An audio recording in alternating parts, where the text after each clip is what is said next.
నేత్ర ఛానల్కు స్వాగతం. మీరు తెలంగాణ వాసులై ఉండి మీ ఇంట్లో గనక 60 సంవత్సరాలు దాటిన వృద్ధులు కలిగి ఉన్నవారు ఈ వీడియో మాత్రం చూడండి తప్పకుండా. తెలంగాణ ప్రభుత్వము అయితే ఈ సమస్య ఎప్పటి నుంచో ఇది కావాలని చాలామంది ఎప్పటి నుంచో అడుగుతున్న విషయము.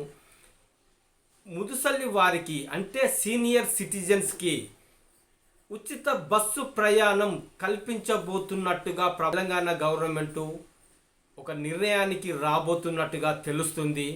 ఎవరైతే 60 సంవత్సరాలు దాటి ఉన్నవారు ఈ ఉచిత బస్ పాసు తీసుకునే వెసులుబాటు త్వరలోనే కల్పించబోతుంది. ఇది మీకు కొత్త విషయం అని చెప్పుకోవచ్చు. అయితే ఇది ఎన్నో రోజుల నుండి చాలామంది ఇది కల్పించాలని ఎంతోమంది కోరుతున్నారు. వాళ్ళ కోరిక మేరకు ఇది త్వరలోనే తీసుకురాబోతుంది. చాలామందికి సీటు రిజర్వేషన్ లేక ప్రభుత్వ బస్ అయినా కానీ ప్రైవేట్ బస్ అయినా కానీ ఇబ్బందికరంగా ఈ సీనియర్ సిటిజన్స్కి మారడం అంటూ జరుగుతుంది.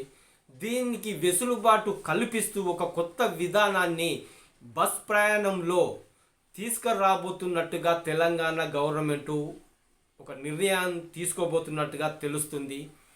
దీనికి మీ సేవ ద్వారా మీరు దరఖాస్తు చేసుకోవచ్చు. లేదు అంటే ఆన్లైన్లో కూడా మీ సేవ ద్వారా పోర్టల్ ద్వారా కూడా మీరు దరఖాస్తు చేసుకోవచ్చు.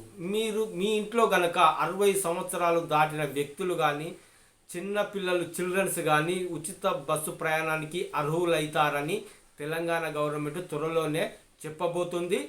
అయితే దీనికి కావలసింది ఇండియా నివాసులై ఉండి తెలంగాణ రాష్ట్రంలో నివాసం ఉన్న వారికి మాత్రమే. దీనికి సరైన నివాస పత్రాలు కావాలి, ఒక 2 పాస్పోర్ట్ సైజు ఫోటోలు, వయస్సు ధృవీకరణ పత్రం ఒకటి, అలాగే నివాస ధృవీకరణ పత్రం, సరైన డాక్యుమెంటు కలిగిన పత్రాలను మీరు ఇవ్వాల్సి ఉంటుంది. ఇది కాక ఇంకా మీ ఫోన్ నెంబర్ ఓటీపీ కోసం మీ ఫోన్ నెంబర్ కూడా జత చేసి ఇవ్వాల్సి ఉంటుంది. ఓకే, ఇది ఇంతే వార్త. ఓకే.